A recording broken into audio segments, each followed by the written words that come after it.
Hello students, তোমাদের সকলকে স্বাগত জানাই ক্ল্যারিটি ক্লাসেস কমার্সের একটি নতুন ভিডিওতে। আজকের ভিডিওতে আমরা ডিবেঞ্চার্স এর পার্ট 2টা নিয়ে চলে এসেছি। তো আগের ভিডিওতে আমরা ক্লাস 12 সেমিস্টার 3 অ্যাকাউন্টেন্সি থেকে ডিবেঞ্চারের পার্ট 1টা দেখেছিলাম, যেখানে আমরা ডিবেঞ্চার কি, কেন ইস্যু করা হয়, ইস্যুর বিভিন্ন কন্ডিশন, বিভিন্ন steps, part, premium, discount, allotment, application এগুলো দেখেছিলাম। তো আজকে ওইটারই কিছু লেভেল আপ সামস করব এবং আরেকটা নতুন ধরনের কনসেপ্ট জানবো। ওকে, চলো ভিডিওটাকে স্টার্ট করা যাক। তো দেখো প্রথম অঙ্কটাতে কি বলছে, company issued 50,000 12% debenture of 100 each at a premium of 5 payable as follows. Okay, মানে আমরা জানি কত 50,000 ডিবেঞ্চার কোম্পানি ছাড়ছে এবং ডিবেঞ্চার গুলোর নাম কি, 12% ডিবেঞ্চার, ফেস ভ্যালু 100, তাই তো? এটা হলো আসল দাম, ফেস ভ্যালু আমরা বলেছিলাম 100 টাকা। এবার কোম্পানি ভালো পজিশনে আছে, তার জন্য কি প্রিমিয়ামে ছাড়ছে কত, 5 টাকা। তাহলে প্রিমিয়ামে হয়ে গিয়ে এখন ইস্যু প্রাইস আমাদের কত দাঁড়িয়েছে, 100 প্লাস 5, 105 টাকা। ওকে, দামটা অ্যাকচুয়ালি 100, কিন্তু ডিবেঞ্চার পত্রগুলো মার্কেটে কত টাকা করে ছাড়ছে, 105 টাকা করে।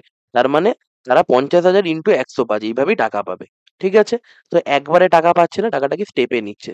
বলছি যে অ্যাপ্লিকেশনে 40, তার মানে অ্যাপ্লিকেশন স্টেপে আমরা কত পাচ্ছি, 40 টাকা। এবং অ্যালটমেন্টে কত পাচ্ছে, অ্যালটমেন্টে পাচ্ছে 65 টাকা। ওকে, এবার একটা কথা দেখে নাও, যে এখানে একটা কথা বলে দিয়েছে না যে ইনক্লুডিং প্রিমিয়াম, এই কথাটার মানে হলো এই অ্যালটমেন্ট স্টেপের মধ্যে প্রিমিয়ামের টাকাটা ঢুকে আছে। তাহলে প্রিমিয়াম কত টাকা আমাদের ছিল, 5 টাকা। তার মানে 5 টাকা এর সাথে অ্যাড হয়ে আছে, তাহলে এই টাইমের ফেস ভ্যালুটা কত হয়ে আছে অ্যালটমেন্ট স্টেপে, 60 টাকা। আর 5 টাকা কি আমাদের প্রিমিয়াম। তাহলে 60 টাকা হলো ফেস ভ্যালু অ্যালটমেন্ট স্টেপের জন্য, আর প্রিমিয়াম হলো 5 টাকা। এবার অনেক সময় না অঙ্কের মধ্যে ইনক্লুডিং প্রিমিয়াম কথাটা বলে দিল না, তখন আমরা সবসময় কি করে নেবো, আমরা ধরে নেবো প্রিমিয়াম হোক বা ডিসকাউন্ট সমস্যা অ্যালটমেন্ট স্টেপের মধ্যেই হচ্ছে। ঠিক আছে, মিস করবে না যে এটা হলো অন্য কোনো স্টেপে হতে পারবে। এটা যদি কিছু না বলে দিয়ে থাকে তার মানে এটা অ্যালটমেন্ট স্টেপেই হচ্ছে। ওকে, আমরা স্টেপস গুলো জেনে নিলাম। তাহলে স্টেপ অনুযায়ী 50,000 ডিবেঞ্চার বেসিসে টাকা পাবে। তারপর কি বলছে, all the debentures were subscribed for and the money was duly received, pass necessary entries in the journal to record the above issue of debenture. Okay, এবার আমাদের জার্নাল এন্ট্রি পাস করতে হবে। তোমরা এই কনসেপ্ট গুলোকে ফোকাস করো, আমাদের chapters গুলো ভালোভাবে কমপ্লিট হোক, অনেকগুলো কনসেপ্ট আছে, তারপর আমরা ঠিক সঠিক টাইমে এমসিকিউ নিয়ে চলে আসবো। ঠিক আছে, তো দেখো এখানে আমি অঙ্কটা করেই রেখেছি। তার মানে আমরা কি জানি, সবার প্রথমে কি পাবে, ব্যাংকে টাকা পাবে। তার মানে ব্যাংকে কত টাকা পাবে, 50,000 টাকা। মানে 50,000 ডিবেঞ্চারের জন্য সবার প্রথমে 40 টাকা করে পাবে। অ্যাপ্লিকেশন স্টেপে 40 টাকা, 50,000 into 40, bank account debit 20 lakh, debenture application account 20 lakh. এবার আমরা জানি যখন স্টেপের এন্ট্রি হয়ে থাকে, মানে প্রত্যেকটা স্টেপস অনুযায়ী যে আমাদের কি দুটো করে এন্ট্রি করতে হয় প্রত্যেক স্টেপে, তাহলে এটাকে রিভার্স করতে হবে। আমাদের উদ্দেশ্য কি থাকে, bank to X% debenture account আনে, এটাই তো আমরা বলেছিলাম আমাদের উদ্দেশ্য কি থাকে সবসময়, ব্যাংক টু X% ডিবেঞ্চার, মানে X% ডিবেঞ্চার মানে 10%, 12% যা হয়ে থাকে X% ডিবেঞ্চার আনা, এটা আমাদের উদ্দেশ্য থাকে। তার মানে ব্যাংক অ্যাকাউন্ট আমাদের ডেবিট করলাম 20 লাখ, টু ডিবেঞ্চার অ্যাপ্লিকেশন, এটা ফার্স্টটা রিভার্স করে ডিবেঞ্চার অ্যাপ্লিকেশন অ্যাকাউন্ট ডেবিট করব, করে তারপর কি করবে, পার্সেন্টেজ ডিবেঞ্চার মানে 12% ডিবেঞ্চার অ্যাকাউন্ট। তো তোমরা যারা আগের পার্টটা দেখে আসোনি তারা ওই পার্টটা দেখেও আসতে পারো। আমাদের এইভাবে হয়ে থাকে, আর পার্সেন্টেজ ডিবেঞ্চারের টাকাটা হলে ফেস ভ্যালুতে হয়ে থাকে। তার জন্য 20 লাখ 20 লাখ হলো, দেখো এখানে 12% ডিবেঞ্চার আর সরি ডিবেঞ্চার অ্যাপ্লিকেশন অ্যাকাউন্ট আর ডেবিট ক্রেডিট কেটে গিয়ে দেখো ব্যাংক টু 12% ডিবেঞ্চার এটা পড়ে রয়েছে। ওকে, তো এই জিনিসটা আমাদের আছে। তারপর আমাদের আছে ডিবেঞ্চার অ্যালটমেন্ট অ্যাকাউন্ট ডেবিট, কত আছে, 50,000 ইন্টু 65। এইটা কারণ, কারণ হলো এখানে দেখো 65 টাকা অ্যালটমেন্ট স্টেপে আছে। আর আমরা কি জানি, অ্যালটমেন্ট মানে অ্যাপ্লিকেশনে কি সবার প্রথমে টাকা পায়, সবাইকে বলে যে টাকা দিয়ে যান, তারপর টাকা পায়, তারপর কি ডিউ করে। কিন্তু অ্যালটমেন্ট স্টেপে কি টাকা পেয়ে যাওয়ার পর বললো এতজনকে ডিবেঞ্চার বরাদ্দ করা হলো, এবার আপনারা টাকা দিন, তাহলে ডিউ এর এন্ট্রিটা আগে হবে। তার জন্য ডিবেঞ্চার অ্যালটমেন্ট অ্যাকাউন্ট 50,000 ইন্টু 65 টাকার হিসাবে পেলো 32,50,000 টাকা। এবার কি আছে এর মধ্যে, আমাদের কি করে থাকি, to 12% debenture, 12% debenture always face ভ্যালুতে হবে 50,000 ইন্টু 60। কেন, আমরা এখান থেকে আলাদা করে নিলাম ফেস ভ্যালু, এই অ্যালটমেন্ট স্টেপের জন্য ফেস ভ্যালু এবং প্রিমিয়াম 60 হিসাবে পেলো। আমরা বলে দিয়েছিলাম 12% বা X% ডিবেঞ্চার অলওয়েজ ফেস ভ্যালুতে হয়। এখানে 32,50, এখানে 30 লাখ, মিলছে না। তার মানে আমাদের কি আছে, প্রিমিয়ামে আছে, তো এটা লাভ। তার জন্য to securities premium account 50,000 into 5 কত করে, পার ডিবেঞ্চার লাভ করেছে 5 টাকা করে। তাই লিখে দিলাম 2.5 লক্ষ টাকা, 32,50,000 মিলে গেল। এবার এটা কি করতে হবে, আবার ব্যাংকে পাঠাতে হবে। তাহলে ব্যাংক অ্যাকাউন্টে যে টাকাটা এক্সাক্ট ঢুকছে, ব্যাংক অ্যাকাউন্ট ডেবিট 32,50,000 ঢুকছে, ডিবেঞ্চার অ্যালটমেন্ট অ্যাকাউন্ট 32,50,000। দেখো আবার ডিবেঞ্চার অ্যাকাউন্ট ডেবিট কেটে গিয়ে bank to 12% debenture to securities premium, বোঝা গেল। মানে এইভাবে আমাদের কি হয়ে থাকে, এন্ট্রিজ গুলো হয়ে থাকে। তো আমি তোমাদের ন্যারেশন দেখিয়ে দিয়েছিলাম, ন্যারেশনের তো কোনো দরকারও নেই আমাদের, এমনি এমসিকিউতে জাস্ট আমাদের লজিক অনুযায়ী কোন স্টেপে কত টাকা হচ্ছে, কত ভ্যালু আছে, এই সমস্ত কিছু আমাদেরকে বের করতে দেবে। ওকে, তো আশা করি ফার্স্ট অঙ্কটা বুঝতে পেরেছো। এইভাবে আমাদের ভ্যালুস গুলোকে আগে ভাগ করে নিয়ে সঠিক স্টেপ অনুযায়ী করতে হবে। ওকে, এবার চলো ডিসকাউন্টে দেখা যাক। তো এবার কি আছে দেখো, বলছে a limited company issue 10,000 10% debenture of 100 each at a discount of 5%, payable 25 on application, 20 on allotment, and balance in the call after 2 months. All the debentures were subscribed for and the amount duly received plus necessary journal entries. সবার প্রথমে কটা debenture, 10,000 debenture ছাড়ছে। নাম কি debenture গুলোর? 10% debenture. Face value কত? আসল দাম কত? 100 টাকা। কোম্পানি টাকা পাচ্ছে না মার্কেট থেকে, 5% ডিসকাউন্টে ছাড়ছে। তার মানে ইস্যু প্রাইস কত?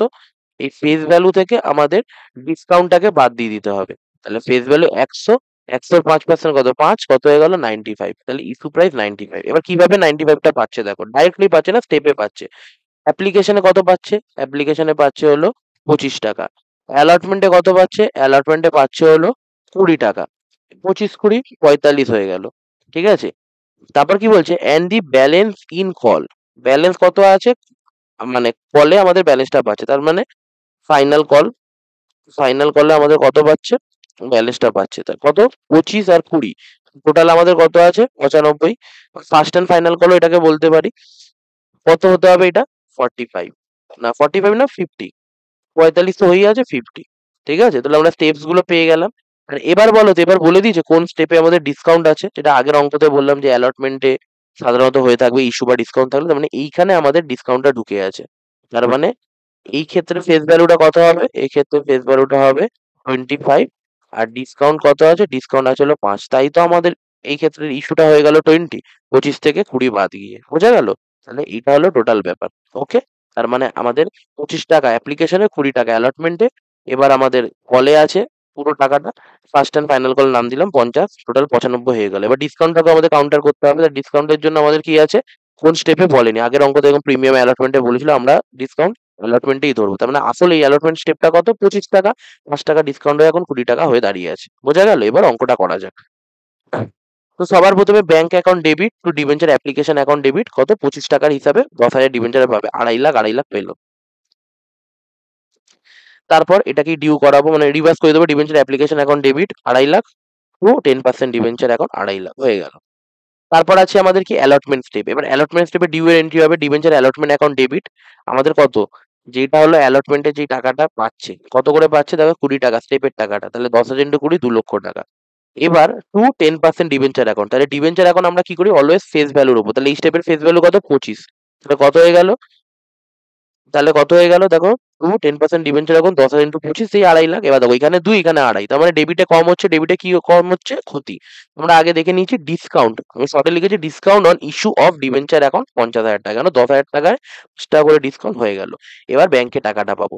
ব্যাংকে কত টাকা পাবো? ওই 20 টাকা বেশিতেই পাবো। Bank account debit to debenture allotment account 20,000। এই ডিবেঞ্চার অ্যালটমেন্ট কেটে গেল, bank discount on debenture to 10% হয়ে গেল। তারপরে কি আছে আমাদের? ফার্স্ট অ্যান্ড ফাইনাল কলে 50 টাকা আছে। ওকে, আমি ডাইরেক্ট ডিবেঞ্চার ফাইনাল করে লিখেছি। তোমার debenture final call account debit 10,000 into 50 করে 5 লক্ষ টাকা, 10% ডিবেঞ্চার 5 লাখ টাকা। ব্যাংক অ্যাকাউন্ট ডেবিট 5 লাখ টাকা to debenture final call account 5 lakh টাকা। বুঝে গেল? তাহলে এইভাবে আমাদের জাস্ট খালি স্টেপ ভাঙতে হবে। কোন স্টেপে কতটা টাকা সেটাকে ডিসাইড করে নিতে হবে। কি করে? সর্বপ্রথম ফেস ভ্যালুটা ডিসাইড করে দেখে নিতে হবে, সেই অনুযায়ী বসিয়ে আমাদের টাকাগুলোকে বের করে নিতে হবে। এবং ডিসকাউন্ট হোক বা ইস্যু, সেটা আমাদের সবসময় অ্যালটমেন্ট স্টেপের মধ্যেই হবে, বলা থাকুক বা না থাকুক। যদি বলা থাকে তাহলে তো ভালো, আর যদি অন্য স্টেপে কিছু বলা না থাকে, কিছু কথা, তাহলে অ্যালটমেন্টে ধরে নেবো। বোঝা গেল? তাহলে এইভাবে আমাদের যেরকম বেসিক এন্ট্রি গুলো চলে, এইভাবেই করতে হবে।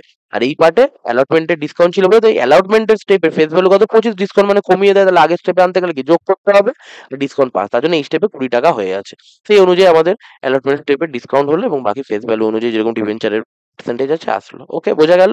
তাহলে এইটা ছিল আমাদের ইস্যু এবং ডিবেঞ্চারের বিভিন্ন পার্ট এবং স্টেপস অনুযায়ী ভ্যালু ডিসাইড করে অঙ্ক। এবার আমরা একটা অঙ্ক নিচ্ছি, সেই অঙ্কটা একটু ভালো করে দেখো। ঠিক আছে, কি বলছে? On 1 April 2023, they've limited invite application for 7,009% debenture of 100 each at a discount of 10% to be redeemed after 5 years. Payable 40 on application, 50 on allotment. Application were received for 7,250 debenture. The directors allotted 7,000 debenture. and reject the remaining application. All the money were received on due date, so the journal entry for first year only. এটা ছেড়ে দাও, সেই আমরা just journal entry করবো, কোনো debenture এখন ইত্যাদি এসব বানানোর কোনো ব্যাপার নেই, জাস্ট জার্নাল এন্ট্রি করবো। এবার দেখো, সর্বপ্রথমে ডিবেঞ্চার কটা আমাদের ছেড়েছে? 7,000। ওকে, রিসিভ কটা হয়েছে? 7,250। ছেড়েছে 7,000-এর জন্য আমরা তো জানি, আমরা তো শিখে এসেছি কোম্পানির মধ্যে আমাদের কি প্রসপেক্টাস ছাড়তে হয়, সেই প্রসপেক্টাস অনুযায়ী আমাদের সমস্ত কাজ হয়ে থাকে। তো প্রসপেক্টাস ওই একটা ডকুমেন্ট, লিগাল ডকুমেন্ট। তো আমাদের 7,000 দিয়েছি, তো 7,000-এর হিসাবে টাকা তোলা হবে, এক্সট্রা টাকা তোলা যাবে না, ঠিক আছে? তো বাদ বাকি যদি এক্সট্রা টাকা লাগে আবার পরে আমাকে ইস্যু করতে হবে। কিন্তু আমাদের এখানে কেসটা কি হয়েছে, 7,000 ছেড়ে 7,250 ডিবেঞ্চারের আমাদের টাকা এসে গেছে। তার মানে আমাদের এখানে কেসটা কি হয়েছে? Over subscribe. কেসটা কি হয়েছে? ওভার সাবস্ক্রাইব, ঠিক আছে? তো ওভার সাবস্ক্রাইব স্টেপটাকে কাউন্টার করার দুটো মেথড থাকে। একটা থাকে কি, রিজেক্ট করে দেওয়া, যেগুলো এক্সট্রা এসেছে সেগুলোকে রিজেক্ট করে দেওয়া। আরেকটা থাকে কি, প্রোরাটা, প্রোরাটা অ্যালটমেন্ট। ওকে, কি বললাম, যে ওভার সাবস্ক্রাইব স্টেপের জন্য আমাদের তো 7,000 ডিবেঞ্চার আমরা ছেড়েছি মার্কেটের মধ্যে, 7,000 ডিবেঞ্চার ছেড়েছি, আর অ্যাপ্লিকেশন কত? 7,250 এসেছে, মানে 250 এক্সট্রা এসেছে। এইটাকে কি করতে পারি আমরা? রিজেক্ট করতে পারি, নাহলে প্রোরাটা করতে পারি। প্রোরাটা কি, যে এক্সট্রা যে টাকাটা সেটাকে রিজেক্ট না করে পরের স্টেপগুলোর মধ্যে ইউটিলাইজ করে নেওয়া, সেটা আমরা যখন প্রোরাটা করবো তখন করবো। এখন আমরা রিজেক্টের পার্টটা দেখছি এই অঙ্কটার মধ্যে। ওকে, আমাদের রিজেক্ট করার জন্য এই স্টেপটা আমরা করব। এবার দেখো কি বলেছে, 100 ফেস ভ্যালু। তাহলে ফেস ভ্যালু, তাহলে ফেস ভ্যালু কত আমাদের? 100। ডিসকাউন্ট কত হচ্ছে? 10%। মানে ইস্যু প্রাইস কত? 90 হবে, কেন 100 থেকে 10% বাদ দিয়ে দিলে। এবার আমাদের স্টেপস গুলো কোন কোন স্টেপে থাকে? অ্যাপ্লিকেশনে কত নিচ্ছে? 40 টাকা। অ্যালটমেন্টে কত নিচ্ছে? 50 টাকা। 40-50, দেখো 90 আমাদের হয়ে যাচ্ছে। ওকে, আর কোনো বাকি নেই, কারণ 90 টাকাই তো আমাদের ইস্যু প্রাইস। তাহলে 40 আর 50 যোগ করলে তো আমাদের তো 90 চলেই আসে, আর কোনো স্টেপের কোনো দরকার নেই, ঠিক আছে? এবার দেখো ডিসকাউন্টের কথা আবার বলেনি, কোন স্টেপে ডিসকাউন্ট নেবো? তাহলে আমরা কি অ্যালটমেন্ট স্টেপে ডিসকাউন্ট নেবো, অ্যালটমেন্টে ডিসকাউন্ট নেবো। তাহলে অ্যালটমেন্ট স্টেপে ফেস ভ্যালুটা কত ছিল আমাদের? কত ছিল? 60। কেন? 10 টাকা আমাদের ডিসকাউন্ট। তাহলে এখন ডিসকাউন্ট কেটে 10 টাকা, এখন অ্যালটমেন্ট স্টেপে ইস্যু প্রাইস হয়ে দাঁড়িয়েছে 50। তার মানে অ্যালটমেন্ট স্টেপের জন্য ফেস ভ্যালু আমাদের 60 আর ডিসকাউন্ট হলো 10। এই অনুযায়ী আমরা অঙ্কটা নামাবো। ওকে, বোঝা গেল? আর কত কিছু ডিবেঞ্চারের এক্সট্রা এসেছে সেগুলোকে আমাদের কি করতে হবে? রিজেক্ট করতে হবে, ঠিক আছে? তো চলো অঙ্কটাতে এবার যাওয়া যাক। তো আমাদের একটাই বেসিক কাজ করতে হবে, bank account debit percentage debenture, এইটাই আমাদের মনে রেখে এগোতে হবে। তারপরে সবার প্রথমে আমাদের কি অ্যাপ্লিকেশনে টাকা ঢুকে যাবে, bank account debit to debenture application account কত টাকার হিসাবে ঢুকবে? দেখো 7,250 লোকেরাই আবেদন করেছে, প্রথমে তো আমাদের কাছে টাকা ঢুকে যাবে, তারপর আমরা রিজেক্ট করব। তাহলে 7,250 40 টাকা হিসাবে, ঠিক আছে? 7,250 ডিবেঞ্চার 40 টাকা হিসাবে 2,90,000 2,90,000। এবার আমরা রিভার্স করে দেবো এন্ট্রিটাকে, ডিবেঞ্চার অ্যাপ্লিকেশন অ্যাকাউন্ট ডেবিট 2,90,000 হয়ে গেল। এবার টু ডিবেঞ্চারের নাম কত? 9% ডিবেঞ্চার, দেখতেই পাচ্ছ এখানে নাম আছে 9% ডিবেঞ্চার, এখন সেটা ফেস ভ্যালু দেওয়া হবে। তার মানে কত ফেস ভ্যালু হিসাবে, মানে কি সব জিনিসেরই ফেস ভ্যালু, তাহলে 40 ইন্টু 7,000 কত হয়ে যাবে? 40 ইন্টু 7,000, মানে ডিবেঞ্চারের স্টেপের দামেও আর ডিবেঞ্চারের যতটা ছাড়া হয়েছে সেইগুলো সব কিছু ফেস ভ্যালুতেই হয়ে থাকে 9% ডিবেঞ্চার এখন। তাহলে 7,000 ইন্টু 40 কত হয়ে গেল? 2,80,000। এখানে 2,90,000, এখানে 2,80,000 মিলছে না, বাকি টাকা আমরা কি করে দেবো? এই স্টেপে রিফান্ড করে দেবো। দেখতে পাচ্ছ 250 টাকা মানে 250 ডিবেঞ্চার এক্সট্রা এসেছে, এদের কি করে রিজেক্ট করে দেবো, মানে তাদের টাকা কি রিজেক্ট করে দেবো, মানে আমরা টাকা তো রেখে দেবো না, রিফান্ড করে দেবো। তার জন্য ব্যাংকে আমাদের টাকা ঢুকেছিল কমিয়ে দেবো ব্যাংক অ্যাকাউন্টটাকে, তাহলে টু ব্যাংক অ্যাকাউন্ট করবো 250 ইন্টু 40। কেন? 40 টাকা আমাদের স্টেপটা, আর হলো 250 ডিবেঞ্চার, টু ব্যাংক অ্যাকাউন্ট 10,000, ব্যাস। এইটুকানি এই অঙ্কটার মধ্যে করা ছিল। তারপর নর্মাল যেরকম, তারপর আবার স্টার্ট হবে। তাহলে ডিবেঞ্চার অ্যালটমেন্টে কত টাকা আছে? ডিবেঞ্চার অ্যালটমেন্টে আমাদের ফেস ভ্যালু, মানে face value 60, discount 10, issue price 50। Issue price হিসাবে হবে 50 টাকা, ডিউ এন্ট্রি করতে হবে 50 ইন্টু 7,000, 3,50,000 হয়ে গেল। তারপর discount on issue of debenture 7,000 into 10 হয়ে গেল 70,000 টাকা, এবং 9% ডিবেঞ্চার এখন, এটা কি আমাদের ফেস ভ্যালুতে হবে। ফেস ভ্যালু কত? 60 ছিল, 7,000 ইন্টু 60, 4,20,000। এবার এটাকেই ব্যাংকে আমরা পাঠাবো। তাহলে ব্যাংক অ্যাকাউন্ট ডেবিট 3.5 লক্ষ টাকা টু ডিবেঞ্চার অ্যালটমেন্ট 3.5 লক্ষ টাকা। কেন? ব্যাংকে তো আমাদের 50 টাকা হিসাবেই আসছে, তাই ডিবেঞ্চার অ্যালটমেন্ট কেটে গেল আর হিসাবটা আমাদের হয়ে গেল। ওকে, আর এবার দেখো ডিসকাউন্টটা কি আমাদের একটা কি ক্ষতি বলতে পারি আমরা, তাই না? বেশি ডিবেঞ্চার, আমরা ফার্স্ট ভিডিওতে বলেছিলাম ডিসকাউন্ট পার প্রিমিয়ামের মানে কি, একটা পুরো উদাহরণ দিয়ে দেখিয়েছিলাম কেন এটা করা হয়ে থাকে, কোন কোন কেসে করা হয়ে থাকে।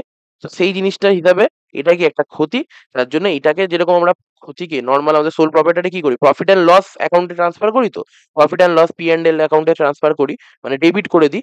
যদি কোনো ক্ষতিকে পাঠাতে চাই। তো এই ক্ষেত্রে তো প্রফিট অ্যান্ড লস অ্যাকাউন্ট হয় না। এক্ষেত্রে কি হয়ে থাকে কোম্পানিতে statement of profit and loss. কি হয়ে থাকে? Statement of profit and loss. তাহলে স্টেটমেন্ট অফ প্রফিট অ্যান্ড লসকে ডেবিট করলাম to discount on issue of debenture. দেখো এই ডিসকাউন্ট ইস্যু অন ডিবেঞ্চার এটা ডেবিট কেটে গেল, তাহলে এন্ট্রিটা হয়ে দাঁড়ালো স্টেটমেন্ট অফ প্রফিট অ্যান্ড লসে 70,000 টাকা ডেবিট। ওকে, তো এটা আমরা তো এরকম কাটবো না, জাস্ট এটাকে ট্রান্সফার করে দেবো। এটাকে বলা হয়ে থাকে এই লসটাকে কি করা? ট্রান্সফার করা বা রাইট অফ করা। লসটাকে কি করে দেওয়া? রাইট অফ করে দেওয়া, মুছে দেওয়া। ওকে, তো স্টেটমেন্ট অফ প্রফিট অ্যান্ড লসে আমরা রাইট অফ করে দিলাম। বোঝা গেল ব্যাপারটা?